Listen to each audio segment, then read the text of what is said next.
37 वर्षांची महिला, सरकारी नोकरी, घसघशीत पगार, पण वर कमाईचा नाद लागला आणि बाईनं 416% जास्त संपत्ती कमावली. घरात दाढ मारली तर अधिकाऱ्यांचेही डोळे पांढरे झाले. कारण थोडी थोडी की नाही तर 92 लाख कॅश, सोन्यांच्या चैनी, हिऱ्यांचे हार, अंगठ्या आणि करोडो रुपये किंमत असलेले दागिने, इतकं मोठं घबाड तिच्या घरामध्ये सापडले.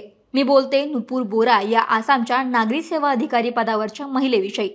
बेहिशोबी मालमत्तेमुळेच नुपूर बोरा सध्या चर्चेत आल्यात आणि आश्चर्याची गोष्ट म्हणजे अधिकारी म्हणून त्यांना फक्त 6 वर्षांचाच अनुभव आहे. मग इतक्या कमी कालावधीमध्ये त्यांच्याकडे एवढं घबाड कुठून आलं? हे प्रकरण कशा पद्धतीनं समोर आलं आणि त्यांच्याकडे नेमकं काय काय सापडले पाहूयात व्हिडिओच्या माध्यमातून. नमस्कार, मी अक्षता आणि तुम्ही पाहताय सकाळ. आता isakal.com आहे देशातील नंबर 1 ची मराठी न्यूज वेबसाईट. प्रत्येक अपडेटसाठी isakal.com ला नक्की भेट द्या. आसामच्या गोलाघाट जिल्ह्यात राहणाऱ्या नुपूर बोरा यांचा जन्म 31 मार्च 1989चा. वडील शिक्षण क्षेत्रामध्ये असल्यामुळे त्यांनी सुरुवातीला शिक्षण क्षेत्रामध्ये काम केलं. सप्टेंबर 2016 मध्ये तेजपूरमधील एका सरकारी शाळेत पदव्युत्तर शिक्षिका म्हणून त्यांनी पहिल्यांदा नोकरी केली. नुपूरचा 2 वेळा घटस्फोट झाल्याचंही समजते, पण यानंतर 2019 मध्ये त्या सिव्हिल सर्व्हिसमध्ये आल्या.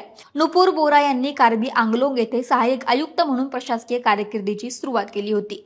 मार्च 2019 ते जून 2023 पर्यंत त्या पदावरती तिथे काम करत होत्या. नंतर जून 2023 मध्ये बारपेटा येथे सर्कल ऑफिसर म्हणून त्यांची नियुक्ती करण्यात आली. पण अलीकडे गराईमारी येथे सर्कल ऑफिसर म्हणून त्या काम करत होत्या. पण फक्त 6 वर्षांच्या सेवेमध्ये नुपूर बोरा यांनी करोडोंची संपत्ती कमावल्याचं बोललं जाते. आता नुपूर बोरा जाळ्यामध्ये कशा सापडल्या? खरं तर नुपूर जाळ्यात अडकली यामागे अनेक जण कारणीभूत होते. अनेकांनी तिच्या विरुद्ध तक्रारी दाखल केल्या होत्या. त्यात KMSS म्हणजेच कृषक मुक्ती संग्राम समितीनं बोरा यांच्या विरुद्ध तक्रार दाखल केली होती.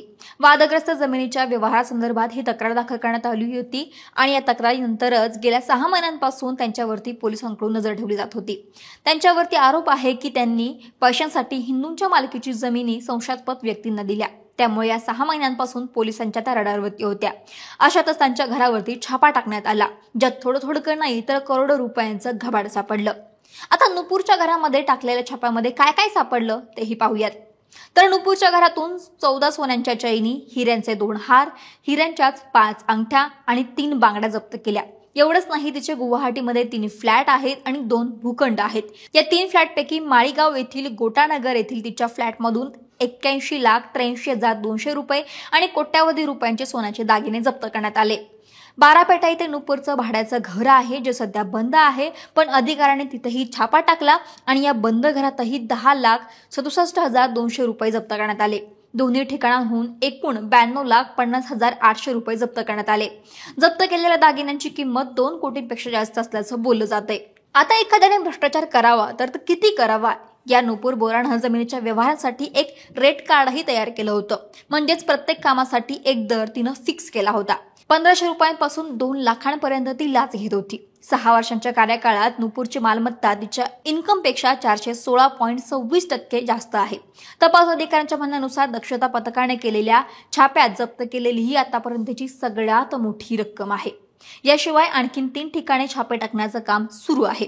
त्यामुळे ही जप्तीची रक्कम किंवा दागिने जे आहे त्याच्यामध्ये आणखीन वाढ होऊ शकते. एसपीने सांगितलं की नुपूर बोरा यांच्या विरोधात अनेक गंभीर आरोप आहेत. बारापेटा येथे काम करत असतानाच महसूल कार्यालयामध्ये काम करणारा सुरजित डेका नावाचा त्यांचा बॉयफ्रेंड देखील होता. नुपूरसह सुरजितची ही चौकशी केली जाणार आहे. सोबत नुपूरच्या इतर नातेवाईकांच्या जमिनीवरतीही छापा टाकला जाणार आहे. सध्या या प्रकरणामध्ये तपास सुरू आहे. त्यामुळे आता आणखीन नुपूर बोराकडे काय काय सापडतंय किंवा त्याच्या नातेवाईकांकडे आणखीन काय काय गोष्टी समोर येतात हे पाहावं लागेल. पण एकीकडे लाखो विद्यार्थी सरकारी नोकरीसाठी आटापिटा करतायत, वर्षानुवर्षे तयारीला घालवतायत आणि अशा वेळी नुपूर बोरासारख्या व्यक्ती मिळालेल्या संधीची माती करताना पाहायला मिळत आहेत. त्यामुळे आता या प्रकरणामध्ये काय काय घडतंय हे पाहावं लागेल. महाराष्ट्रातील सर्व बातम्यांचे विश्वासार्ह व्यासपीठ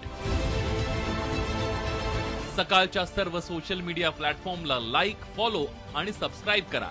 तसंच सर्व नोटिफिकेशनसाठी बेल आयकॉन प्रेस करायला विसरू नका.